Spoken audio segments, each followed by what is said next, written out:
are now listening to the Fantasy Standard Podcast on Talkdown TV with P and Ryan. Welcome to the Fantasy Standard Podcast on Talkdown TV. This is P. If you're watching, it means you're on YouTube, and we kindly ask that you drop a like and hit that subscribe button. If you're listening, it means you're on Apple Podcasts, Spotify, Audio Boom, and all other podcast platforms. We also kindly ask that you hit that follow button and leave a review. This week, this gentleman that's joining me here, he's probably on this side, actually. This gentleman that's joining me is a very good friend, my brother. You've heard the name before. Troll MVP so far. I think I've consulted with the league writers, and I have confirmed that he is number one in Troll MVP. Number two is Pooty, and number three is John. John's trying to defend his title. John got like the Hall of Fame badge. But we got our boy Shoota. Shoota's in the house. What's up, man? What's up? Thanks for having me. No, thanks for coming on, man. A little background. I want to start doing this. How long have you been playing fantasy football? Jesus, bro. The league's been on for what, 10 years? I think we're going on 10, if I'm not mistaken. I know it is. We're a gold league. So I would say about 11 years. 9 years. 2011 was our first year. 2011. So yeah, about 10 years. 10 years then. Wow. I would say, bro. And it's been mostly with this league. Wait, so the extent of your experience of fantasy football was with this league? Yeah, I mean, a year before that. Mm-hmm. But like I said, as far as playing consistently, it's been this league. Hardcore like this league, hardcore like yeah. Like there's other years where I've played in two other leagues, but the extent of the hours and just the overall work ethic that you gotta have to be able to maintain yourself in this league, you can't compare it. And then the trash talking aside, I mean, that's a great point to bring up. I actually wanted to ask you, why do you do it? Because I know that's actually a conversation that I brought up when we had our commish, and it got me thinking, like, why do people do this? Because I know we had like this side conference call that we had, this emergency call with Pooty, who was instrumental in bringing the pod back. Shout out to Pooty. And Pooty was like, look, I don't care about the money. I want to know that I beat y'all. You know what I mean?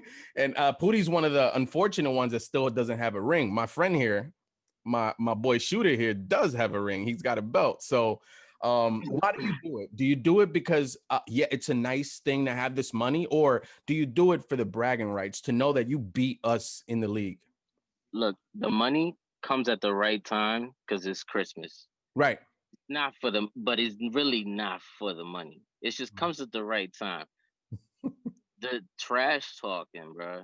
The trash talking and those bragging rights, bro. Just be able to say, you know how hard it is to get a ring in this league? It's tough. You know what I mean? So it's tough. So, like I said, it's just, I love it. It's the sport and the back and forth, and and it could change a week. That trash talking could lead to overthinking. You get me? That trash talking could lead to a lot of shit. You get me? And yeah. And then when the results come in, it could go either way. You get me? You're either gonna keep trash talking or like I did with London, you threw up the white flag. Yeah, hold on. Speaking of trolling, you know where I think you messed up? When you changed your name to Boris Johnson. I think you had the right idea with the name right before that one. Oh, the Juanita's pimp. Yeah, I think you had the right idea with that one. You messed it all up, bro. I know. I second guessed myself, but either way, it wasn't gonna happen, bro. You blew the save on that. You blew the save on that troll right there. That the points London's team is putting up right now weekly, it's retarded. This you can't do nothing about it. You get me? So I tried. That's all I could do. One last thing before we head to the other side and speak about our league, it's a real nice segue. Um, uh, People that aren't really in fantasy leagues, like I know people that are around me that they don't really understand, like, damn, dude, you're just it's fantasy football, right? Like, what would you say to those people that really don't understand why grown men and women around the world are so passionate about this, what we consider a sport? It's a mental sport. It's almost like chess, right? So what would you say to those people that maybe frown upon the passion that we put into something like this? Well, first off, you got to be a fan of sports. Obviously, you got to be a fan of some type of sports, and basically, don't knock it till you try Exactly. it. You know what I'm saying? Like, it could turn into a hobby, and it could be something you that makes the experience of watching sports completely different. Like I know it does to me. Yeah. Cause when I'm watching football, like it's not the same. Like playing fantasy football, like it's completely different experience. Like you watch the games differently. Yeah. It makes it different, and and it enhances the game. Yeah. So like I said, don't knock it till you try it. Shut up. Shut up. All right. Anything else, bro, before we head to the other side and start talking our shit? Nah, let's get in it. Let's get in it. All right. Let's head to the other Get side. in it. Ladies and gentlemen, a brief moment to recap the Lights Out Fantasy Football League. Lights Out League, where you never know what Nelson will do next. All right. So we're back. And you know what is on the other side now? It is 2 cents. And I defer the first cents to our esteemed guest always. And since we have Shoota, who's a champ and everything, I'm gonna defer the first one to him. Go ahead, brother. Oh, look, I'm gonna get straight to Hold the on, hold point. on. When somebody start they shit talking with look, something about it's about to be some shit. Yeah, man. I gotta vent, man. Go for Like it. I'm glad I'm here. You know what I'm saying? Like there's some bullshit going on, so we need to speak on it. These trades. Mhm. As far as these trades is concerned, there's a lot that's I think still needs to get discussed. Mhm. Um, it could be how each manager is feeling about it, whatever it may be. But we need to put some thought because there's just no way in my view, there's no way that you can allow a team that has no type of hopes to make the playoffs to make a trade with a team that has a great possibility at that. It doesn't make any sense. It should be something that gets vetoed, in my view. And So you feel like you're referring specifically to a recent trade that happened recently, a team that's what 2-7, I think. yeah, Um the most recent trade yeah. with uh JC Penny and And what let's go. yeah, and let's go. Mhm. And what started this snowball effect, the trade with Ryan. Mhm. You get me? That that trade and everything else that came with it. Let me ask you a question though, because I think that the problem here is that, and I think my argument has always been perception, right? Like I Right. think, and I think, okay. So I think Pootie said it the best. He's like, um, when it comes to trades, right, especially in a league like this, where our trades have always gone basically.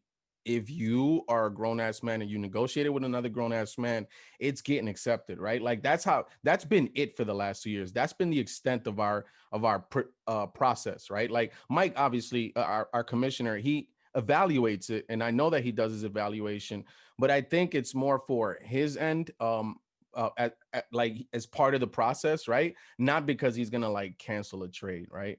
And yeah, maybe if something was like a kicker for like a Michael Thomas, like that would definitely get vetoed by the commission, I'd imagine. But I just think it's because now it gets dicey because all trades essentially are supposed to get accepted. So is it the savage that you're faulting, or should you fault the person being savaged? And that's why I love the analogy that Pootie came out with, because you can't blame the savage. You got to blame the savaged. Yeah, I see your point. I definitely see your point. So how can we go forward? No, okay, and I think that if you have, because what I want to do is I want to give you both of the senses, since you beat Ryan this since you beat Ryan this year, I'm forfeiting my sense, his sense to you.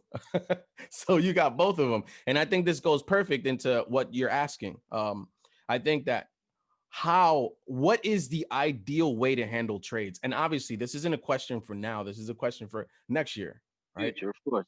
But So in my opinion, we have to go back and think in regards to the whole thing with a committee and veto, and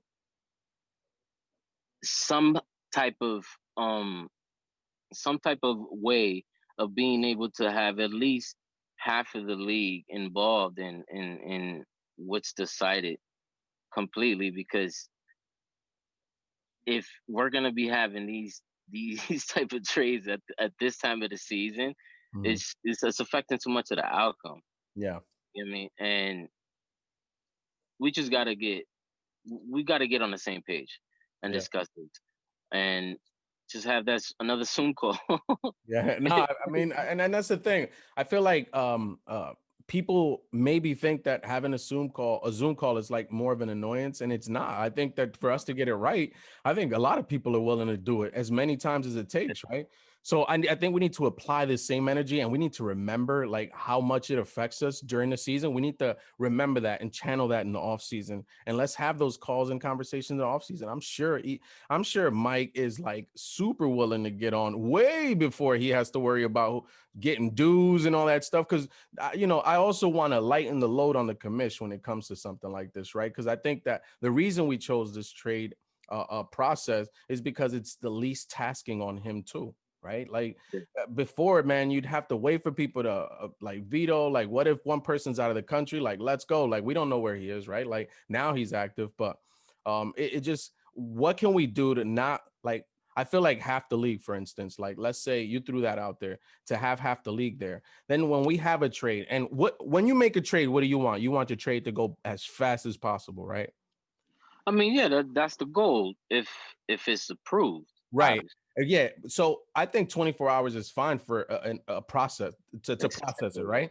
But I think that, can we guarantee that all of the people that we've designated, can we guarantee that we're all going to be able to get together and discuss this trade within 24 hours? Because right now, I can't guarantee that we can get, I mean, maybe now since we're more active, but it's hard to get a certain amount of people from the league at the same time, right? Everybody has lives. No, of course. I guess we would have to implement an individual where he will be responsible for contacting. Yeah. You know what I mean? Another thing I do kind of like that a committee approach. I have heard of other leagues that they have a committee, including the commissioner, right? So it's the commissioner and two other people, so that the two people are two different owners, right? That have maybe conflicting opinions, and then the commission is the tiebreaker, right? Like I think if we incorporated something like that, at least people are involved in the league, and you could rotate who's in the committee, right?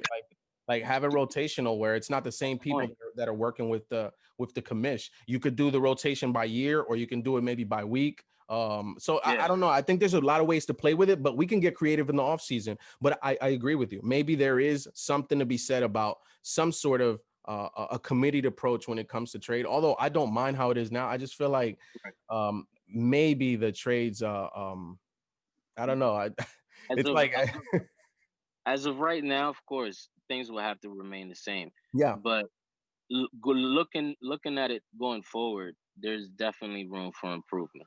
Yeah, I think so. I think this year has highlighted that, and I wouldn't argue against it, to be honest. And Yeah. with respect to everyone in the league, I think we all have the Yeah. ability to bring up something like this and put it on the table and see what the league thinks about it, right? So, Yeah, uh, of course. No, we pay for that, right? yeah, exactly. And I think another thing, the process has to be not only convenient for us as fantasy managers and our competitive like right to just put our best team out there, but it also has to respect the commissioner's time, because he does, like, again, we have personal lives. So if we can come up with a nice quick process that works, that everybody's happy with, I'm totally for it, because I feel like every trade now is getting back to like, oh shit, like what are you doing, like, it's getting back to the and I think it harpens back to what I was talking about, where everybody has an opinion on what they like, right? Exactly. It's now what level of expertise are we operating at, right? Like that's the thing, right? So I appreciate you bring that up, man. Anything else to close that off? You want to? Um, Nah, I think if I go more into it, it's gonna dive into something else, man. No, I mean, but hey, I mean, No, this is your chance. A lot of people wanted you on, so no, I'll leave it at that, because yeah.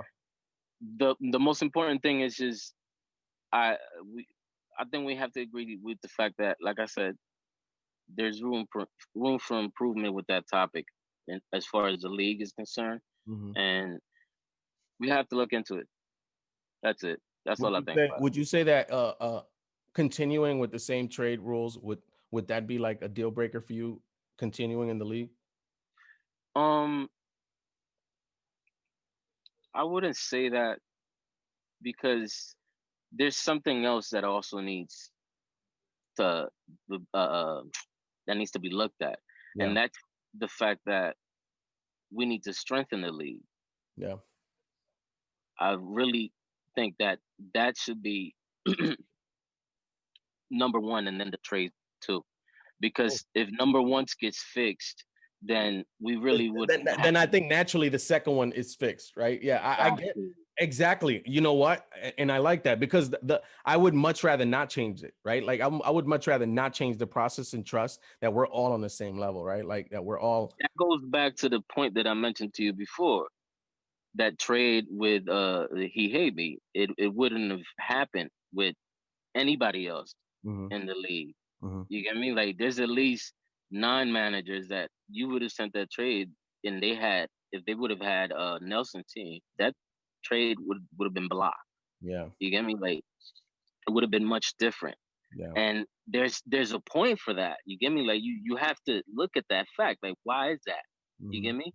Yeah. And No, you're it's right. I think you fix one to address the other, and it's a residual that you really, dude, I think you nailed it. And I obviously what I want to do at the end of the year is I think that maybe to recap the season, I should have a panel episode to get everybody on to speak their piece, right? I think it'll be really nice to see that, because at the end of it, we are boys, right? It's like I wouldn't want to sever a friendship, because it's like the big boys over here playing you don't belong here type shit. You know what I mean? Like that would be fucked up. Like if you think about it. But in a sense is like, and I think we brought this 1,000 times. We get in this, bro, because this is the big leagues. You know what I mean? Like I want to beat all of y'all because y'all the big leagues. You know what I mean? Like like. But no, I appreciate you bringing that up. Thank you for your 2 cents, man. Spot on. If anyone here agrees or has been following the league and they have their own 2 cents, please make sure you add it in the comment section below. Or if you have any feedback for Shoota here, make sure, and I'm going to give you a reminder at the end, but email us at thefantasystandardtfs@gmail.com. We'll make sure to pass along the info. We will not give you his information because we will not welcome stalkers on this show. So let's. I think I'm gonna get hit up directly. I think people are gonna get straight to the point. Yeah, well, if we get permission from Shoota, we'll put his social media handle under him. Otherwise, we'll just have Shoota. Pretty much. All right, you ready? You ready to do this recap, man? Yeah, let's do it. Let's recap this. Dude, I don't even want to look back, to be honest. Yeah. I think I've scored 100 points combined the last 2 weeks, bro. I don't know how that happened, bro. But it's like Ryan. I got Ryan in the back of my head. It's like there are parts of your schedule where I don't know if I don't want to say you plan for it. Some people do plan for those like low spots in the schedule, and they clump them together so that they maybe have losses there, right? Right. And it still helps you with a waiver spot. I'm not saying that I'm employing that strategy at all. I'm trying to win. So basically my game was I scored 65 and dude, I knew Let's Go was gonna beat me. I mean, the matchups are tough. The matchups are definitely tough. Yeah. But I don't know, man. I thought you were gonna pull it off. I said it. He's got that Randy ratio, right? So Mahomes, I knew was gonna make a bulk of his points. So I just needed people to like keep pace. Lockett, he had his disappearance game, and that's fine because his boom games are coming. DeAndre Hopkins, again, if I want my players to underperform, I want them to do it while I'm over 500. Exactly. You know what I mean? So I feel like law of averages, and I talk about that a lot on this show. Eventually. What else do you see in this matchup, bro? Honestly, I didn't think Hopkins was gonna have a bad game. I know, man. I know what's his name, Xavier. Howard was all over him. Howard, yeah, like I know he's good, but I just didn't think the game plan was gonna be just completely shut down with Hopkins. Like, I mean, when you can't stop Kyler Murray. Yeah. I mean, Kyler was running. He had 100 yards rushing, right? Yeah. I mean, come on. He leads the league in rushing, I believe. Rushing touchdowns. Yeah, right now he's a RB1 and a QB1 at the same time. He's what I thought Lamar was gonna be. Yeah. Yeah. Exactly. Great point. You look at David Johnson getting hurt. I feel like every week I've had a running back get hurt while like we're playing. Yeah, I've noticed that. You definitely like have some bad luck with injuries. But you know what? I don't use that as an excuse. Again, my marker is I'm over 500. Now it's when I got to roll up my sleeves and try to get myself out of it, right? So let me ask you a question. What made you start Reed? Oh, because Jordan Reed, the Niners, that offense loves the tight end. It's built to go to the tight end. So Jordan Reed, when I should have given him a week because Ross Dwelly was the person I was going to play, right? I was going to give Reed a week. But recent history has shown me that, like with Dalvin Cook coming back from injury and players like that, sometimes it's like, why put him on a pitch count, right? Right. I overcorrected on this one because I didn't think that it's a Thursday game. It's a shorter week. They probably were going to manage his reps. So that was my thought process behind it. And did you second guess yourself at any point with Kelly? Oh yeah, I had, I'm telling you, I had Patrick in my lineup from the week before. That's why I picked up Patrick the week before. Okay. Yeah, it was gonna be Patrick. And he scored a touchdown. He didn't do much different, right? But you look at Duke Johnson's points on the bench. That could have been David's. I don't really care about the dub as much as I do about like the low scores. You know what I mean? Like that could potentially affect me if I'm in a tiebreaker down the road. Well, you could see the effect from your back-to-back weeks of low scoring. You already see that, right? You see how it helped. That's what honestly helped me because I had a 5-game winning streak and I didn't move anywhere in the rankings at all. I lose and I moved to 5th place. You get me? And that was because of the points. Yeah, exactly. Getting back to this matchup to recap, GG's to you, my brother. Let's go. I've been ragging on you all year, bro. And obviously I would lose to Nelson and Let's Go this year. Yeah. I would absolutely lose to them because that's how I bust my ass, do my research. And this guy like probably just like rolls out of bed and like bloop, done. But that's fantasy and that's why you play it. I'm just saying, like, and that's why sometimes you can't really like get too upset about this. You can't control this shit, right? Like it's some people rely more on luck, and those are the people that maybe are perennial non-playoff contenders, and some people they offset the luck with skill, and that's where I hope to live in this week aside. Let's move on to the next matchup. The next one is HHM and the whole show. I believe this was designated as the game of the week because this was the rematch from the fantasy championship. What do you got here, man? What do you see on this matchup? 116 to 104, man. HHM pulled it off. Um, I didn't I didn't see anything else happening. To be Yo, honest with you, how good is that Rogers and Devontae Adams stack? it's insane. Like there's nothing stopping uh HHM from winning the rest of the way, bro. As far as the regular season's concerned, like Yeah, if he's able to stay healthy, yeah, it's just too many top players at their yeah. positions. There's no way. And um, although John has now Fuller and what's the Watson. Saint wide receiver Michael Thomas. Michael Thomas. I Hmm. mean that's a definite game changer going forward because he has Kelsey to add to that. Yeah, we'll And talk about that his matchup in after the standings for sure, because I definitely want to dissect the deal that he made too. exactly. Yeah, so for this matchup, Will Fuller, the stacks was working. So both quarterbacks, both wide receivers. McCole Hardman, I think he gets everybody every week. People expect him to do something. And the 1 week nobody starts him, he does something. Stay away, guys. Stay away. DJ Dallas, you know. Yeah, he's in a tough situation. That's his big problem now is just the running back. Running Still, back, yeah. Yeah. he, Ryan's no, been losing it. Everybody. I think sick. I think he's been ragging on him. Everybody. Because look, there's no way he sits Elliott, and he's been hounding me, and I'm gonna expose you to trade for Mixon for the longest, and it's not happening. He doesn't have faith in Taylor anymore, like the rest of the league. So it was tough. It was tough, man. There was really and there wasn't anything he can do as far as the running back position, um, to pick up any more points. Yeah.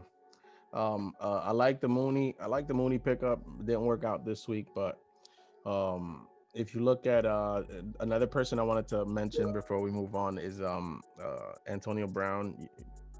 Tampa, you don't really like the way they looked. Hopefully, it's just because they're trying to get adjusted to having another weapon on the offense. I look really bad, man. Let's go to the next matchup. Let's bang these matchups, these recaps real quick. The next one is average is fit. Our boy Pooty going against Silky Johnson. Pooty over there benefiting from that trade. Oh, which? Oh, yeah. Mike Evans, and Jacobs. Yeah, It ended up working out, man. But of course, like that. When I made the trade, I wanted to make. I try to make an even trade, right? Like you're not gonna get garbage from me. I'm gonna try not to give you garbage.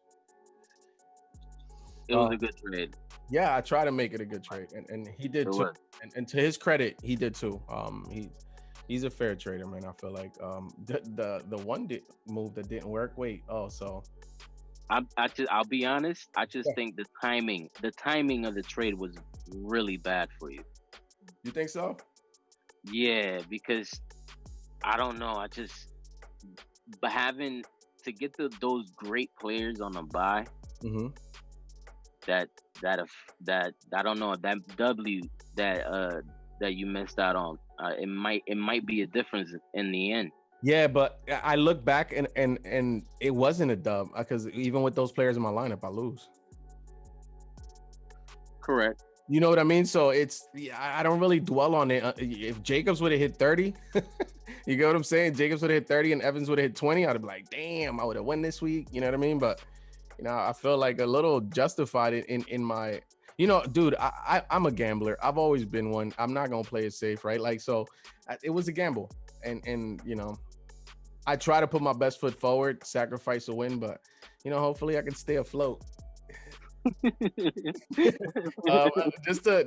Just real quick to look at this matchup, we got Hasty underperformed. You didn't expect that. McKinnon, dude, I feel like San Francisco's gonna troll people all year until Mostert comes back. Yeah. And can we give a Pooty a donkey of the day for D Williams? Yo, Dexter, hold on, man. But does he get a donkey still if how many percent of people started Dexter? Let's see. Oh, that doesn't even show. Yeah, but what do you think? Do we give it to him? Look, man, I was hesitant to start the better running back, and I didn't. And he ended up scoring what, like Irvin? Yeah. Yeah. I thought you were gonna start. No, I dropped him once I found out that Aaron Jones was playing. Exactly, it was the difference maker. I mean, I knew he was gonna get some carries, but it's just at this point, man, you were after the points. You get me? And once I got that feeling that it was gonna be like single digits, and I just couldn't do it, and I dropped him right away. 25 points from Nick Foles. Look at that. Yeah, against Tennessee. Look, Tennessee has a good defense. Like they're all right. But Nick Foles right now, he's utilizing those weapons, man. Yeah, gotta give him some credit. Yeah, even though Allen Robinson is one of the tops in the league in uncatchable targets, I think 57% of his targets are uncatchable or some shit like that. Insane, bro. Yeah, that's really bad. DJ Chark is worse at 67%. Just a little nugget. Just a little fact. Yeah, Edmonds looked really good with Arizona, man. I think Silky's gonna love that one. Gibson, Gibson's gonna be a guy that catches and runs. You wish McKissick wasn't really involved as much. You think that Gibson could be one of those, like we compared him to McCaffrey in a way. Yeah, I think he'd definitely be a workhorse, but I just that offense for some reason scares me. I don't know. With Alex Smith, it looks better. With Alex Smith, it looks better, and they have weapons. It definitely did look a lot better. But that injury that he had scares me, man. I don't know. Every time I look at a quarterback that comes back for something that huge, it's iffy, man, because the quarterback is playing weary themselves as well, man. Like you get hurt like that, and you're gonna think about it throughout the game at some point. You get me?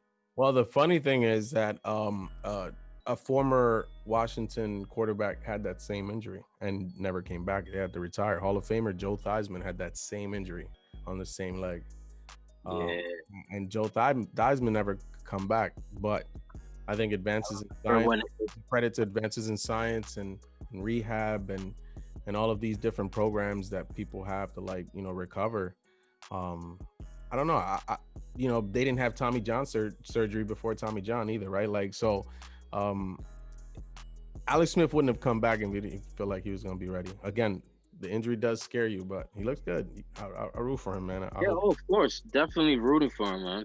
Like I said, it's just, I follow my gut instinct. And yeah. No, I totally get it, man. You're justified too.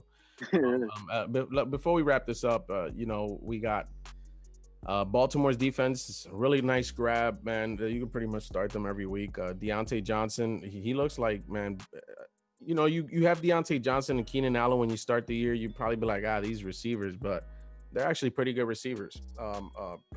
Especially Keenan Allen with Herbert. That looks really good. Yeah, just gotta be careful with Pittsburgh now with the whole and speaking of which, the next matchup, very nice. The next matchup was on to the next. Score 103, lost to Suicide Squad with 112. Perfect example. Big Ben is now on the COVID list, and now they put an offensive lineman, Vance McDonald, the tight end, and Jalen Samuels has always also been put on the COVID list this week for Pittsburgh, so something to look out for. But in this matchup, you got I was looking and I was like, McLaurin scored, Chark scored. I was like, damn, Will's got to have a game. McCaffrey scored at one point. Excuse me, and I was like, Will must be having a game, and he lost. I couldn't believe it. Yeah, Connor and Jackson just did it to him. But Suicide Squad had a great game from Roethlisberger, man. Yeah, and again, the trade, like he traded for Robinson and Roethlisberger. So if you look at that, I think Russ scored 30. Was it 29 or 30, something like that? Yeah, Russ doesn't win it. Russ by himself doesn't win him this game. Yeah, difference maker. Yeah, so again, going back to trades, like I felt like that the Carl, did a decent move. You got this is what I hate, man. Justin Jackson, I feel like does this to people all the time. He's the guy, right? Like he's gonna start. He plays and he gets hurt. You see, that's why I stayed away from drafting anybody from the Chargers. That's why I didn't go after Eckler. Mm-hmm. It's because of those same feelings with the injury bug, and Jackson had them. Like that's somebody I could have picked up as well. But again, every time I look at a player, and if I get that feeling that they might get injured throughout the game and it costs me some points, I don't bother with it. And like you said, it's repetitive, right? Yeah, it's constant with this guy. I mean, you see the Waller. I think Waller's been consistent all year. The lesson there is that we in the beginning we said that Waller was going to have a healthy workload, and it has not lightened up. I feel like you could do worse at tight end, and same could be said for Hawkinson. I feel like Hawkinson's had a solid year too. There's definitely with the tight end position, there's definitely tiers, and these is the top tier obviously being Kelsey all by himself. Yeah, and then you have Kittle maybe.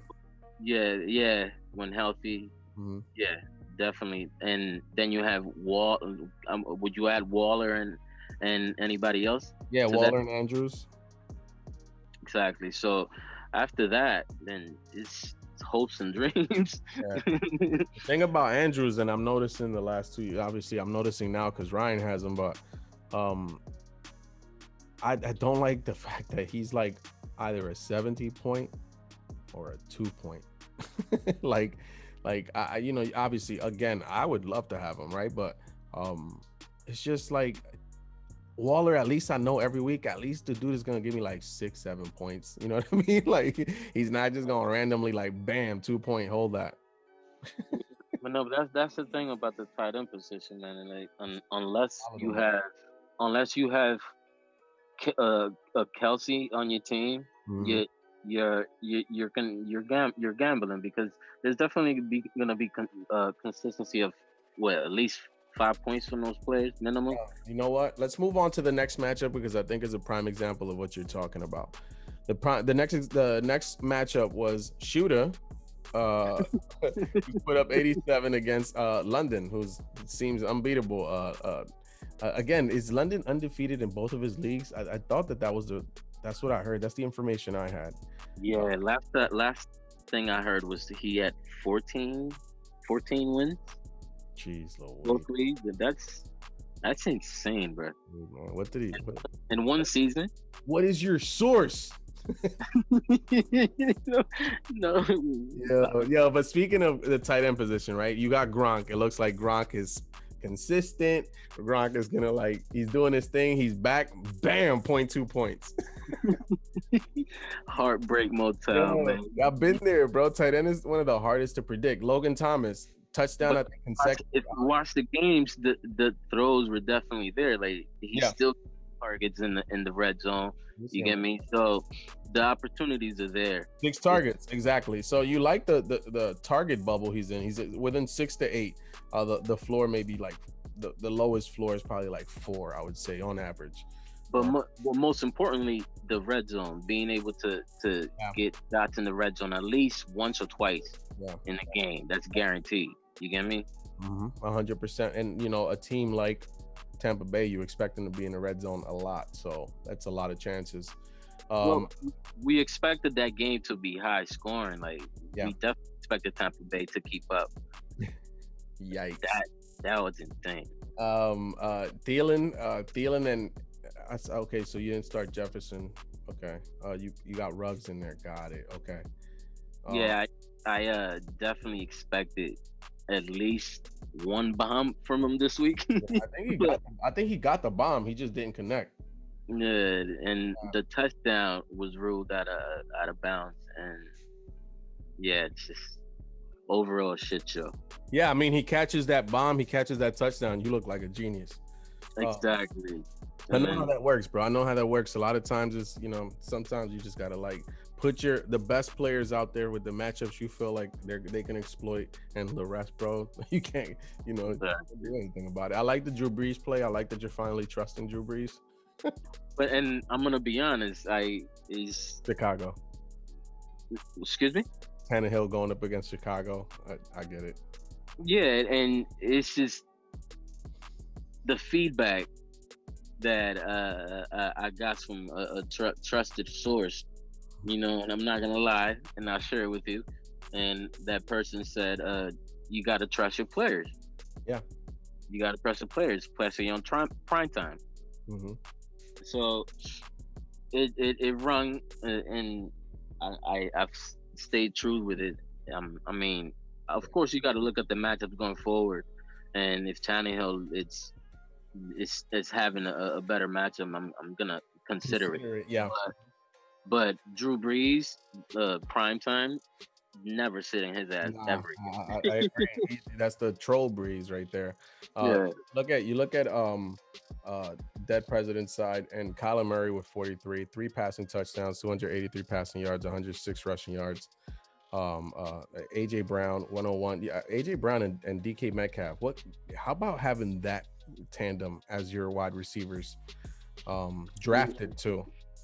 Listen, he nailed it with Metcalf. I didn't see that coming at all. I think his first 5 picks, undisputed, his first 5 picks are like nailed him. Yeah. I'm surprised. I'm honestly extremely surprised Cook dropped that far. I did not have Cook going past the 5th spot. And he got him, when did he get him, like 7? No. Hold on. I'll tell you right now. I don't think he got him that late. He got him 7th. My God. Oh, I was gonna get him. Woo! I was 1 behind him. Boy. That's what I mean, bro. Cook should have never. Cook was, in my view, a top 5. Yeah. Arguably top 3. Yo, and bro, did I just see he had 206 rushing yards, man? God damn. You don't understand. I almost broke my TV, man. Like, it was stressful. And then that 70-yard touchdown. Mm-hmm. Like, it was something. Damian Harris was on his way to 100 yards if he wouldn't have gotten hurt last night too. Yeah. Yeah. Nah, but you ran into a buzzsaw. That's what happens sometimes, man. You just move on. You just move on to next week. Yeah. I was hoping. I was hoping, but it just didn't turn out, man. It happens. It was a long shot. I'm not gonna lie. It was a long shot, bro. It was a long shot, and I'm happy I was able to score. Yeah. Because the projections early were looking real like bad as far as scoring. Like they were looking like. Yeah. I was, yeah. He said yeah. But it was very, very tough on me looking at the scoring, bro. And I'm just glad Breeze came through and Hill came through. Mm-hmm. Let's move on to the last matchup. And it was UAA and Dismantlegate. And UAA was 78, Dismantlegate 91. Now, the thing about this one is, if you notice Tom Brady in there, in our preview last week, we mentioned specifically, and I think Ryan, the player that he was worried about the most was Josh Allen, because he had Josh Allen and Stephon Diggs in his lineup. And I remember in the matchup, I said, 2 players I'm looking at immediately was Josh Allen and Stephon Diggs. And I said, and I quote, if you traded for Josh Allen, the numbers you're going to get from this game is why you traded for him. Exactly. And he has the stack, man. Like, it's there. 42 points on your bench. What? There's just no way you sit somebody you spend so much money on. There's no way. It's that, and it's like if there was a toss-up matchup, and I get it, Brady was playing out of his mind. First, New Orleans prime time, like they're clicking. I get it, right? But you got Josh Allen going up against New Orleans defense is at least a decent defense, right? You can pass on them, but they're decent. You know they're going to put pressure on you. They've definitely improved in the last couple of weeks. Seattle, you could do anything you want with those receivers. Yeah, they're setting records right now as far as I believe is yards per game. Yeah. So it's just baffling, and it's again, everybody has their own strategies. And he said that he took, per the chat, he said that he took a gamble. I just, again, this is one of those moves that, I personally wouldn't have made it because it swung it a little bit. Because you see, like McKinnon, he picked up Burkhead, played him. Bam, Burkhead worked. He started 2 tight ends. Bam, that worked. Like, I thought he was on his way to an upset, bro. And he benches Josh Allen. I think the fact that he's in love with Brady. I think that has to do a lot with it, because adding Antonio Brown looks enticing. It looks great, amazing, But if you really look at things, like you got to consider it in the first week. Like things are not gonna go. Like there's a very small chance for things to go great the first week. Yeah. You get me? So it's something you think about. And then the fact that you have such a better matchup with the quarterback, with your second quarterback. But then again, to each his own. He made great moves. Yeah. Great moves, picking up Burkhead and the I mean, yeah, I was like 2 tight end. It's a bold strategy, Cotton, but this shit might work this week for him, and it did. It did, man. It did. It could have such a great effect on the standing. Yeah, exactly. Andrews on Ryan's side, as usual with his floor games, 2 points. I think he had 3 points the week before. So, it looks like Lamar's struggling in the passing right now. I think he's in his head about it too. What happened with Dobbins, the Baltimore running back? I think they like number one. They were. I think. No, they were ahead. I don't know. I think they like Gus, bro. They give Gus the ball a lot, especially in this game. I think Gus even scored a touchdown. So, I think there was one possession where they had, I think, at the 2-yard line, they gave Edwards the same handoff like 3 straight times. They weren't even playing around. But they do like Edwards more. And you remember, I was telling Ryan, I was like, Dobbins is a talent, but the problem with Harbaugh is Harbaugh loves a running back, and he's gonna be faithful to him, because you remember Buck Allen all those years. No, you're right. He gives it to the hot hand. Yeah, and not even the hot hand. He'll give it to who he likes. Because Buck Allen wasn't the hot hand, but he was getting all these carries. I remember Buck Allen getting like 20 carries for like 50 yards and like a touchdown. Yeah, but I mean, you look at his lineup, Derrick Henry, this is probably going to be his lowest scoring game of the year. And how about Russell Wilson having a bad game and still giving him 28 points? 28 points. Yeah, exactly. And you see that if Carl would have had those 28 points, he would have lost. Excuse me, say that again. Russ, the trade that he made with Big Ben for Russ, yeah. Again, that trade worked out in his favor. Let's go on to the standings. Let's look at the standings real quick, because I really want to look at what the current playoff scenarios are. So first place, we have Dead Presidents at 9-0, no change there. Second place, HHM, who's fast climbing at 6-3. Third place, Dismantlegate at 6-3. Fourth place, The Whole Show at 5-4. Fifth place, Dr. Kevorkian at 5-4. Sixth place is Poe Biden at 5-4. Seventh place, Average as Fuck at 5-4. Eighth place, Silky Johnson hanging on at 4-5. Ninth place, your Abuela's Attorney, 3-6. 10th place, Suicide Squad, who moved up at 2-7. On to the next, who drops to 11th place at 2-7. And let's go at 2-7, bringing up the rear, just coming off a win against a bum like me. It's like, yeah, so what are you looking at here? Playoff scenarios right now, spots 1 through 6 got Dead Presidents and HHM getting the bye weeks. It would have been me playing Ryan, and you would have been playing the whole show. I mean, I'm confident in that matchup. Ooh. I am, to be honest with you. This reason I drafted those players. But look, this is an 8-team race, pretty much, right? And the next couple of weeks, like, it's really gonna boil down to John, myself, you, and average as fuck. I don't see Keith making it anywhere. No. I'll be honest. Yeah. Silky Johnson ain't so silky. Yo, he's silking his way out of the playoff picture. Yeah, and I'll stick to my projection. Definitely. Yeah, I think it's us four, man. Yeah, Mike, I definitely see Mike and Ryan making it, and it's just we're the last of the Mohicans. Yeah. I just want to get in. I just don't care. I don't need the best apartment all the way up top. I'm good.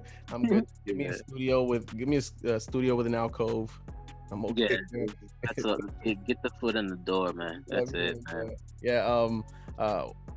Yeah. So that's the playoff picture there so far.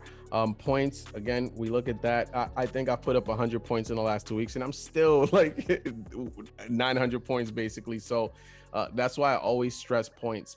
Put up your points. Try to put up as many as you can. Hopefully, I can turn around this losing streak. It's there for reasons in the settings, man, and it's the difference maker. 100%. If you're not getting those W's, you better get those points. So wait, this is another rivalry week? That's what it says here. No, I guess the other one was. I don't know how it added a second one, but it's calling this a rivalry week. Really? Yeah. So first matchup is me and Ryan. Whoa. Yo, don't hurt me too hard, man. Projections right now are my record is 5-4. Obviously, I'm 6th place. 99 projection. And Ryan with a 109 projection with no kicker in there. Yo, Ryan's projections, Mike's projections, they make you not even want to look at your team. It's gross. Like, it's disgusting, to be honest with you. Like, but I think I said something in regards to that. I think I said Keith was throwing up when he looked at my projections. Yo. It's this. I have to say, I'm gonna be honest. It's the same feeling, bro. Like, it's disrespectful.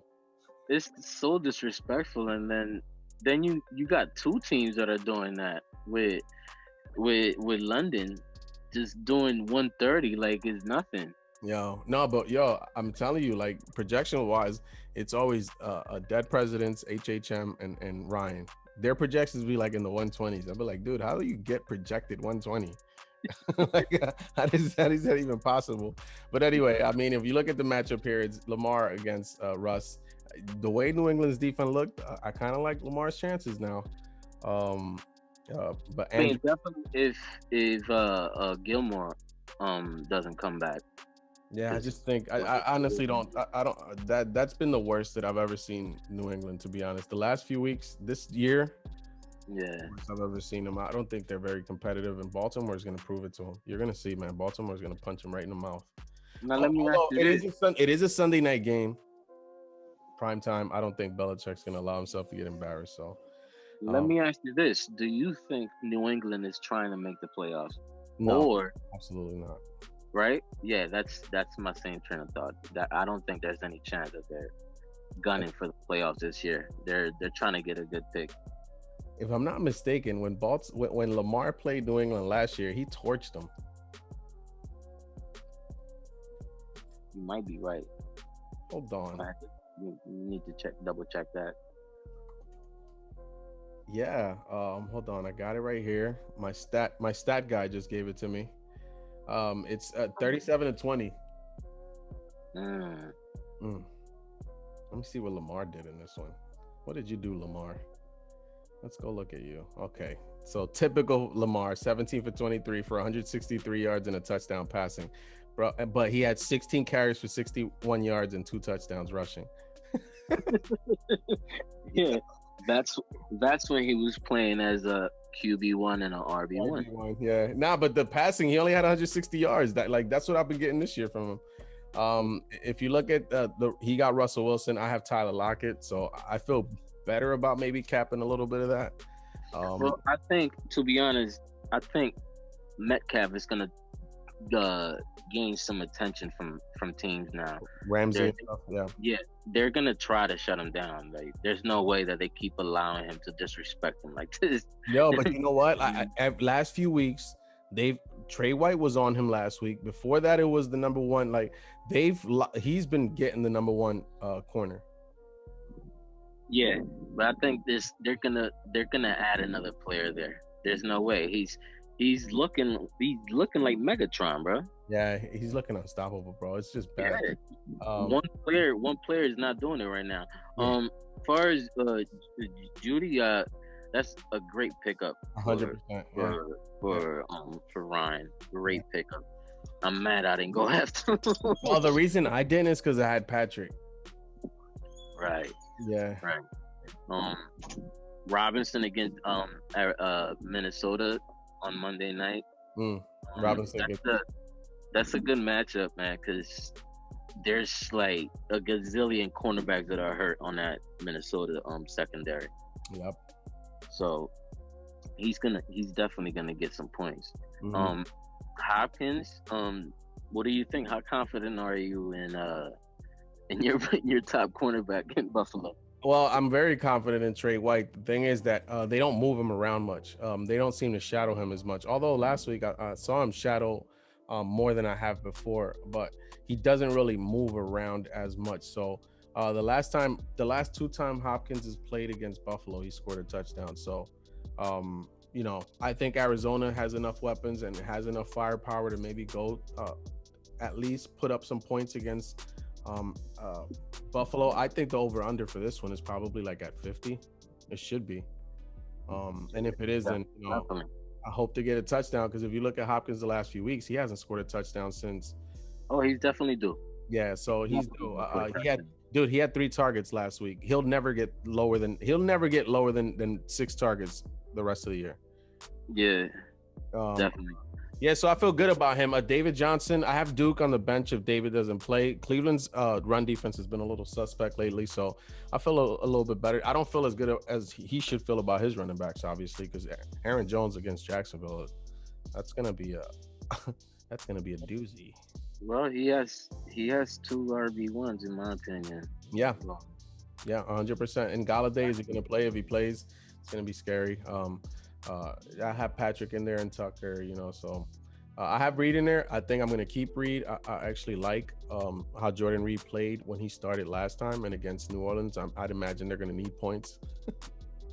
So, what do you think about the matchup with Swift and the Redskins?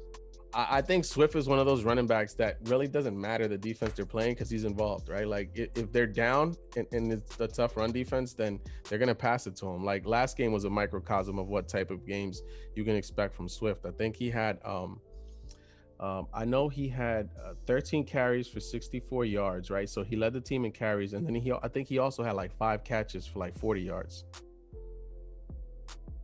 Okay. So you know what I mean? Like, I feel like, and let me see, what defense was it against? It was against Minnesota.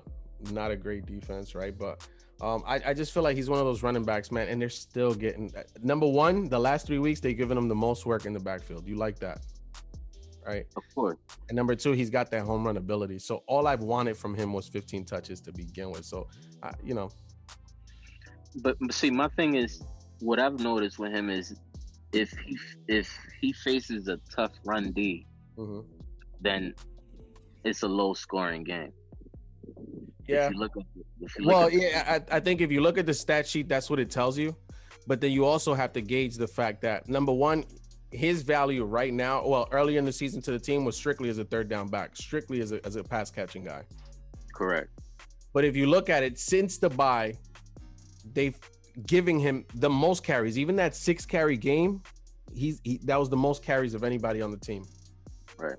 So you see the volume. Exactly. That's what because again, you got running backs that need, like Rojo needs 20 carries, right? Rojo needs like 15 to 20 carries for you to feel good about what his production is going to be.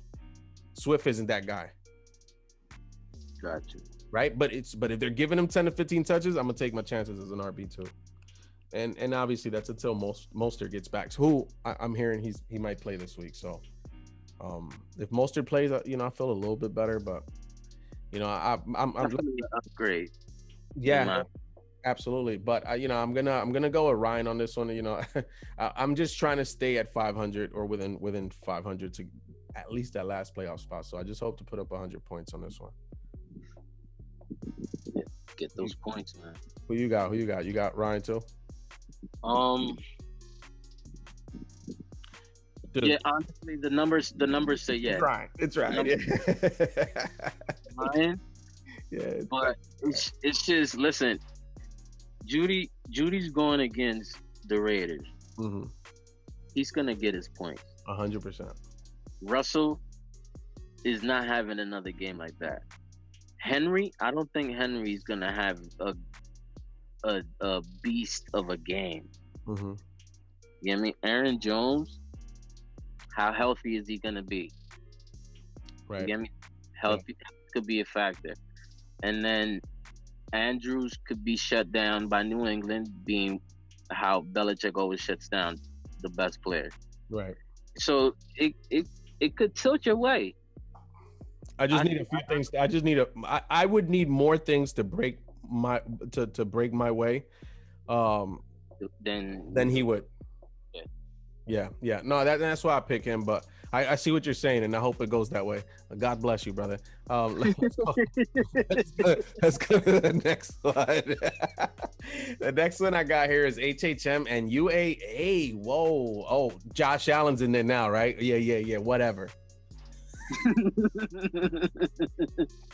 No, all right. So we got a battle of Josh Allen, Aaron Rodgers. So we got the stacks.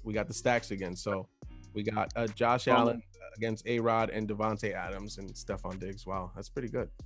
Allen is gonna get his points. He's been consistent all year. Hell yeah.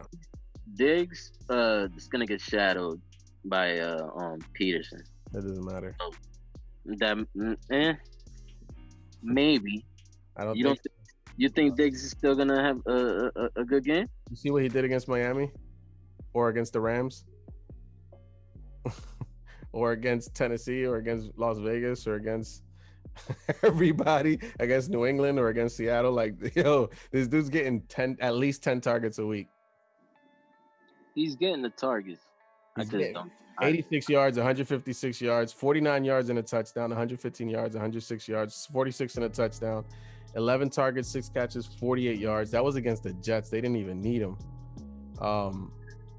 6 catches, 92 yards, 9 catches, 118 yards. Bro, he's a volume guy. Definitely a volume guy.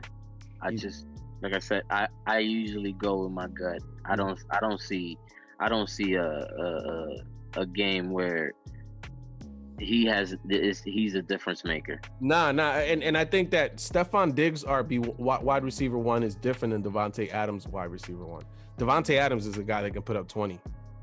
Easy. Yeah, easy. I don't think Diggs will. I think by sheer volume, Diggs will 15, 16, 17. Like that's what you expect from Diggs. Correct.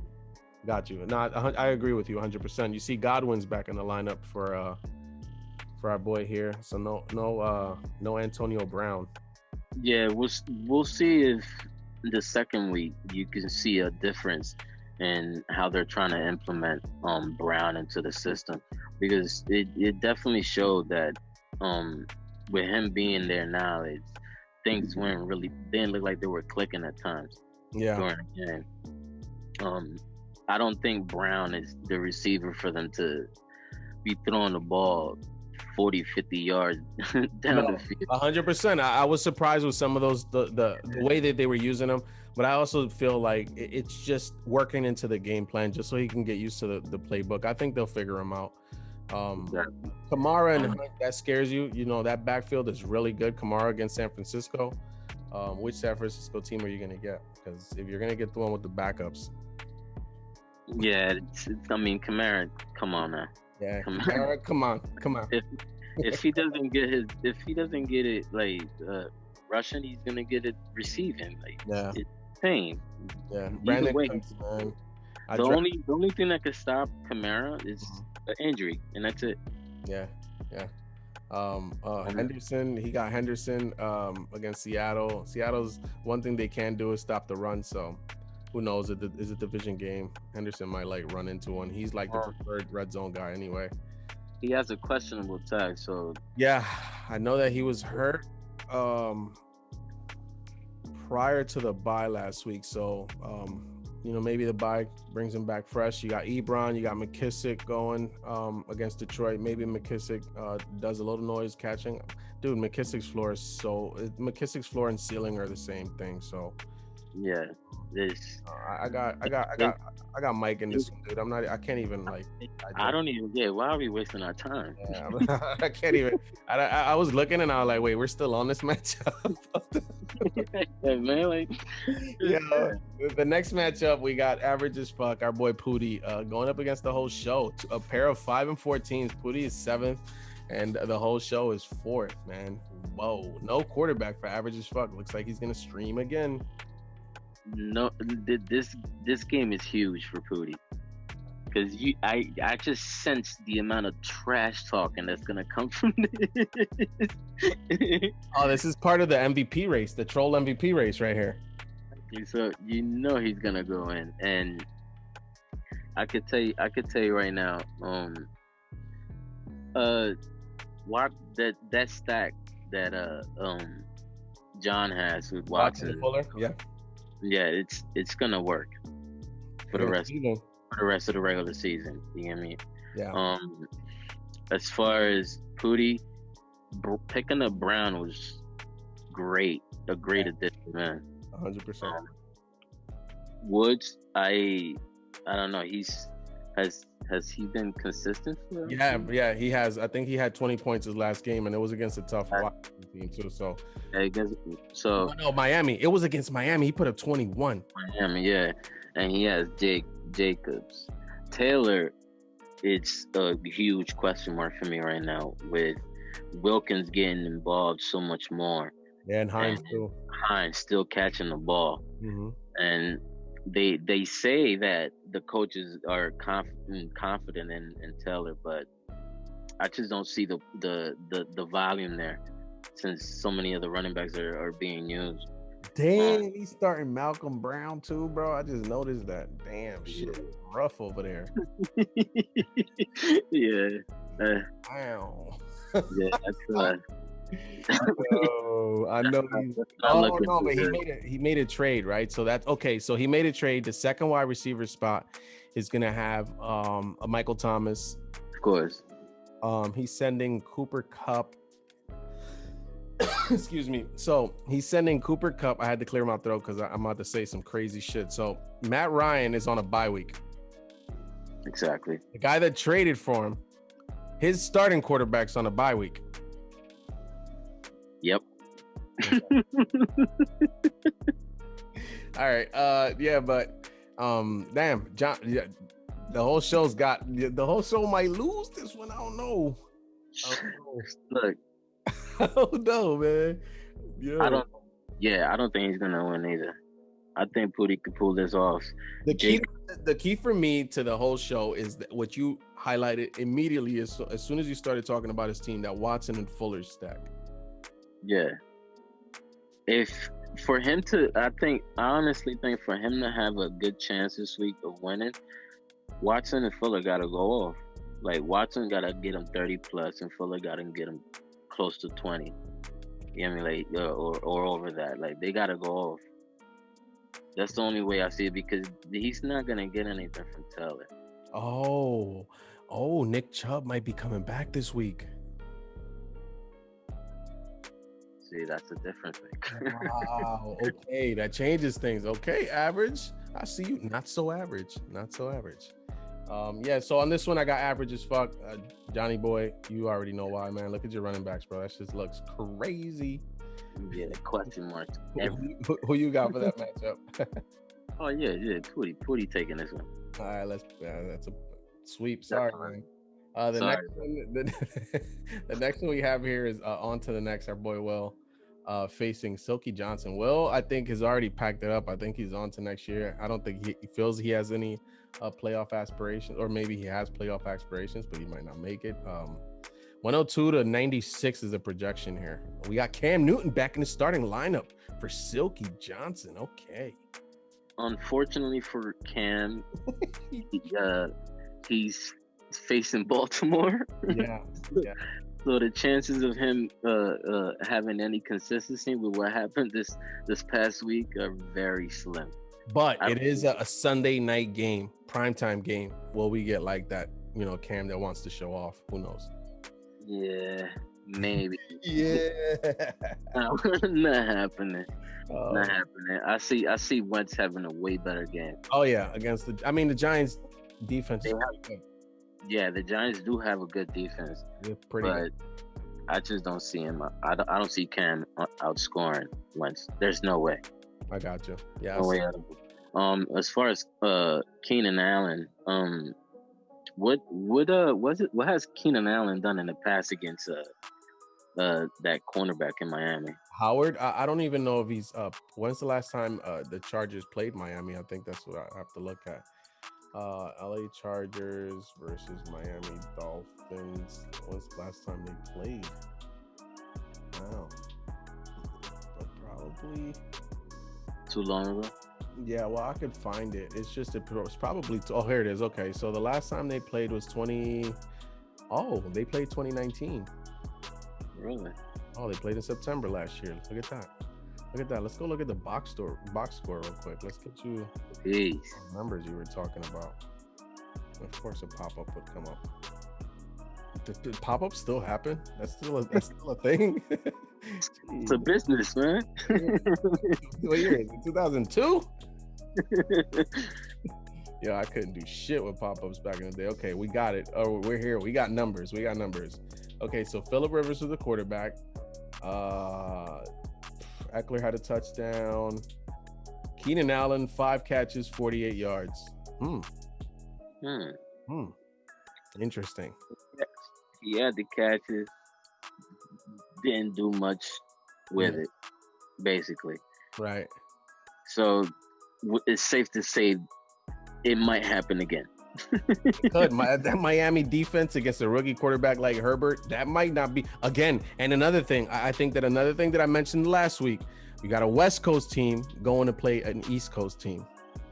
Yeah, that definitely has an effect to it. That has some. It's a 4:00 game, so that works a little more in the Chargers' favor, though.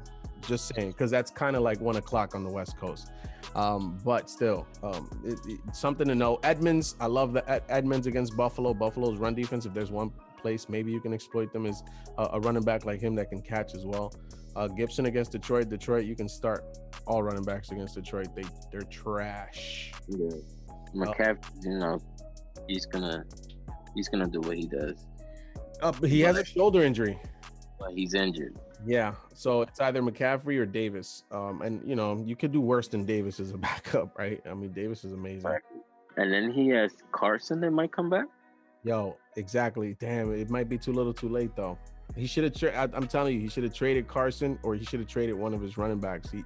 He refused to. He wanted to hold on to him, and I get it, but I think he held on a little too long. Yeah, he could have definitely upgraded the quarterback with wide receivers. He could have upgraded. Yeah, I think the receivers, he couldn't wait. I think I tried to say some people just could afford to wait. Some people couldn't, and he was one of those people that couldn't afford to wait. And unfortunately, this year, man, it just didn't work out for him. The injury to McCaffrey doesn't help, obviously, but no, that's what the biggest factor with his team is that McCaffrey injury, and then Carson afterwards is what did him in. Yeah. It was hard. It was hard to recover from that, man, because all he had was Connor when those injuries took place, and Davis. So if one of those two had a bad game, and it was a wrap. Yeah.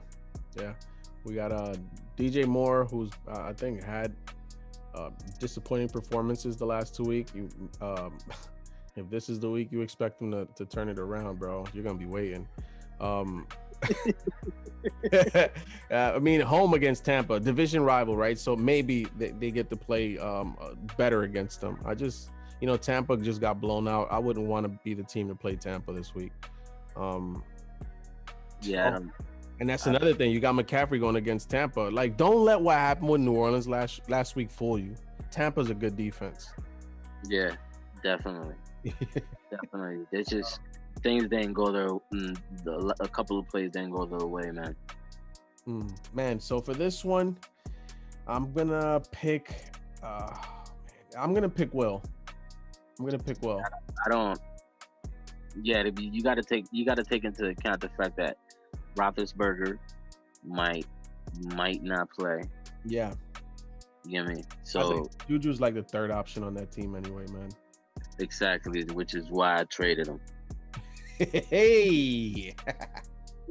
He thought he had something when he thought Yep. Thank you for Gurley. Yo, he's still waiting for Gurley to get. Oh man. Yo, but on this one, we pick Will, right? Or I pick Will. I pick Will too. All right, bet. Yeah, so we picking Will. No offense, Keith, man, but Yeah, hopefully he could get healthy, man. But obviously, like you said, it's a little bit too late. Yo, the next matchup we have here is Dr. Kevorkian and our boy Shoota against the Suicide Squad. So far, projections are 95 to 73, and the reason it's 73 is because our boy here alluded to Big Ben being on the COVID list. Will Big Ben play this week? It doesn't look like it. I mean, they give him 5 days, I believe it is. Okay. The next test is administered, so if he passes it, he might be able to. Yeah, because I think the same thing happened to Matt Stafford last week, and he was able to. Able to play. But look how Matt Stafford looked. So yeah, exactly. So Big Ben is the type of quarterback that really doesn't need practice, to be honest. So yeah, I mean, if he plays, he's gonna produce. He has enough weapons, and the matchup. I mean, Cincinnati has. I think they have an alright defense. They're not. The secondary is decent. I mean, it's not great. Yeah, it's not great. But and they lost a Dunlap. I think they traded a Dunlap to the Seahawks. So the piece on defense doesn't help. And who else does he have a quarterback? So he's definitely gonna have to pick up a quarterback this week. Yep, or he might be trying to make a deal, dude. Suicide Squad. That's it. You can't make any more deals, bro. Come on, stop it. No. We got Drew Brees. Okay, Thielen against Chicago Monday night division game. So, sometimes you weigh that differently. Damn, you got both of them playing. I like that. That's balls. You got marbles, bro. You got marbles. Yeah, I mean, it could go that route. You got some really tough matchups, man. Oh, of course. Pittsburgh at home against San Fran. Oh, not too bad. Mixing against Pittsburgh, It's a division game, though.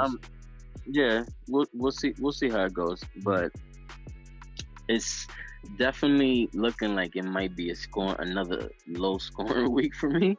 Yeah. I just hope that there's enough points to get the W. Yeah. I think Boyd here. If there's one receiver that probably scares you on Cincinnati against Pittsburgh, it'd be Boyd because he works underneath. Let's see. We got Robinson against Green Bay. Dude, if there's one thing you can do against Green Bay is run it. And Robinson. So I expect Robinson to eat. Mike Williams against that tough. He might be depending on who's shadowing. Who's that cornerback shadowing? Xavier Howard. Yeah, exactly. But still, it's still a tough Miami defense who is gonna put pressure on Herbert. So You know, how much time will he actually get? And you know, Mike Williams is a deep threat, so how much time will he actually have to unload, right? Yeah, exactly. Um, I think for this one, what it boils down to is Roethlisberger. I was just gonna say that. Is Big Ben gonna play? That turns this matchup around. Yeah, it definitely turns it around because if you look at the quarterbacks available, Mhm. you have Rivers playing Tennessee on Thursday. Rivers, his season, the last two games has been solid. Before that, it's been mediocre. Well, I would, Actually, no, the last I would three. welcome, I would welcome an opponent to play Rivers against me. Exactly. The options at quarterback are terrible this week. I don't see anything where he could pick up and get any a good amount of points. But you know, Wilkins, what's his role going to be Thursday night? Quick turnaround. You know, will they still maybe manage Taylor's reps and give some to Wilkins? It's a division game, so you expect it to be played a little bit tougher. Traditionally, Indy and Tennessee give each other good games. Hawkinson against Washington, that secondary is tough. Yeah. But it's Matt Stafford, right? He's a gunslinger.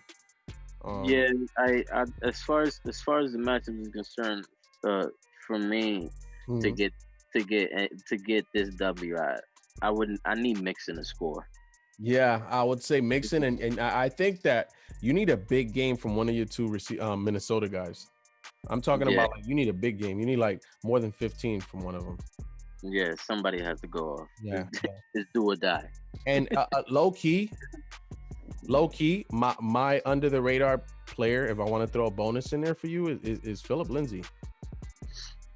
Yeah, he's definitely dude, and in the past he's shredded the Raiders. You guys have similar, like this matchup is similarly built. If you can get Big Ben back, then Suicide Squad is going to put up a good game. I'll probably even lean over to his side. But right now I have to give it to you because if Big Ben's not going to play, then I don't like Suicide Squad. In fact, no, I completely agree. That's the difference maker. So something I definitely keep an eye on throughout the week because it's going to change everything come Sunday. And seeing whoever he picks up. Yo, so let's move on to the next matchup. I just realized something. So let's go. Has Patty Mahomes. He traded for DJ Dallas and Matt Ryan. DJ Dallas, whom will probably never play another snap for the rest of the year. And Matt Ryan, whom is on a bye week. But he got Tua. What do you trade Matt Ryan for? Exactly. It doesn't make any sense at all, bro. Yo, what? Yeah, I'm telling you, man. I saw Tua there, and I'm like, okay, but he traded for Matt Ryan. Maybe he thought Matt Ryan could play this week, and I'm like, oh wait, he got Tua. Method to the madness. To each his own. But we got Let's Go against Dead Presidents, man, and you ain't gonna be able to do what you did against me last week against this team.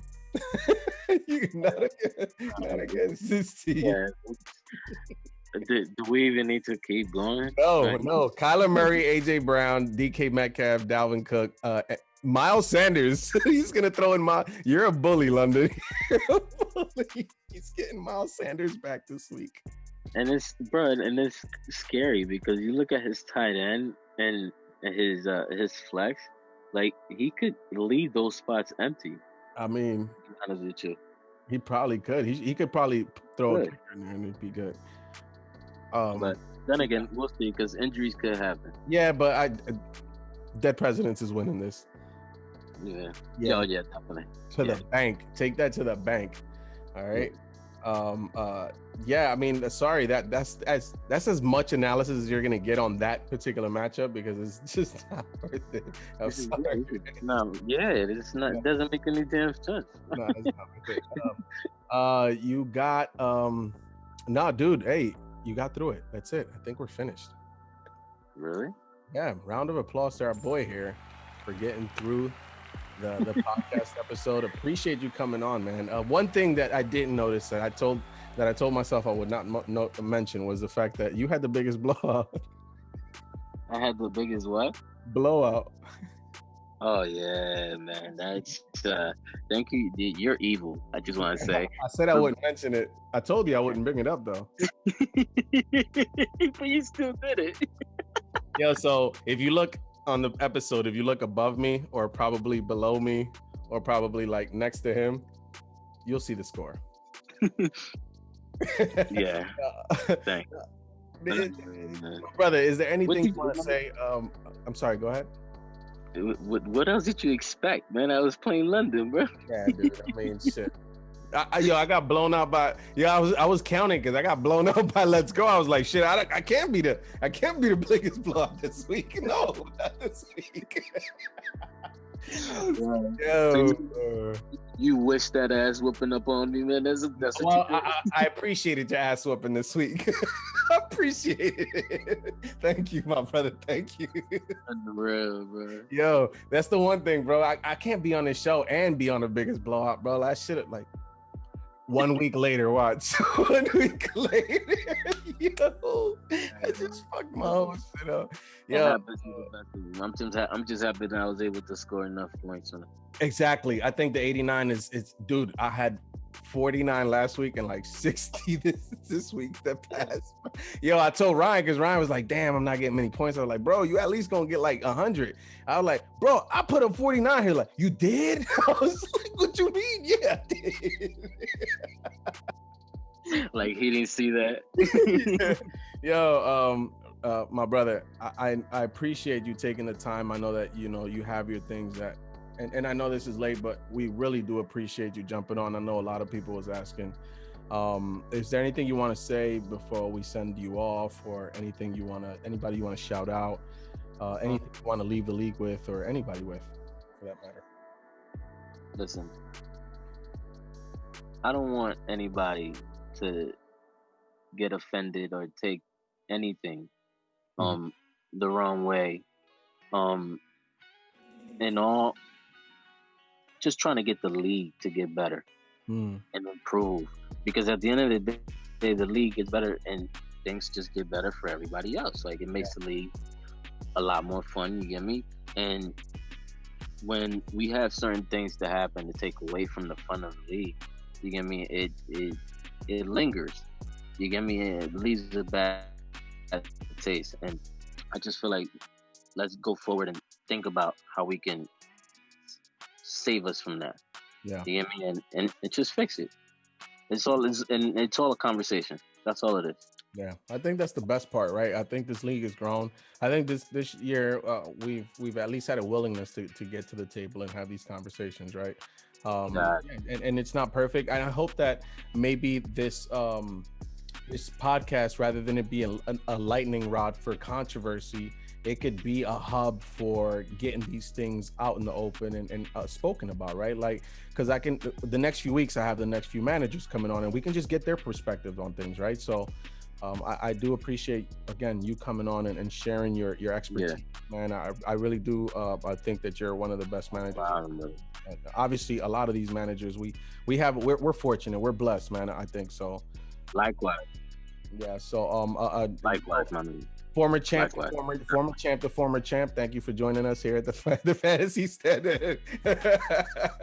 If anybody here has any questions for our former champ here, Shoota, any questions for myself, Ryan, or anybody else in the league, if you've been following the league and you want to leave any feedback to anyone, if you want to ask the commissioner how he runs the league, or you want to ask John how to be a troll, you can definitely email us at thefantasystandardtfs@gmail.com. That's thefantasystandardtfs@gmail.com.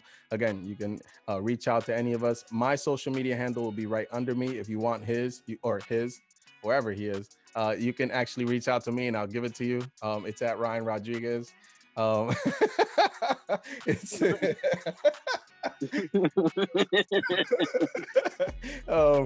but hey, again, my brother, salute to you.